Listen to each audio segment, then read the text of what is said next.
Guys, gawa muna tayo ng content dahil kahapon hindi ako nakapag-upload talaga. Wala akong pang-upload. Gawa tayong content yan. Unboxing tayo ng in-order ng aking anak.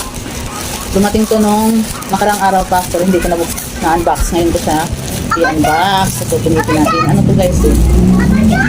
Hair treatment. Ano daw? I-straight daw saglit yung buhok mo. Tignan natin kung straight na, wala tayong pampariban eh. So kailangan natin itong mga mumurahin lang kasi pag nagpariban ka, talagang mahal. Ang kulot ng buhok ko. Tignan natin kung madala yung kakulutan ng buhok ko. Makulot ang buhok ko guys. Ay, malaki siya. Malaki. Ayan. Ang tawag niya ay Brazilian Botox. Malaki siya guys.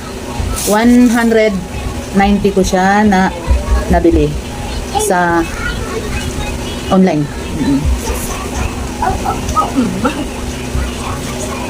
Subukan natin kung ano. Matatanggal daw yung mga kulot-kulot sa ano, buhok. Pero siguro hindi pang matagalan. Ano lang. Malaki siya. Itong ml ko. 500 ml. So maraming beses ko siyang magamit. Dahil malaki siya. Kunti lang naman yan. Ilalagay-lagay ng ganyan. Parang ano, para ka rin nagkukulay ng buhok. Tapos ano, patutuyuin and then planchahin para maging straight siya. Ayan, ito yung aking hair treatment.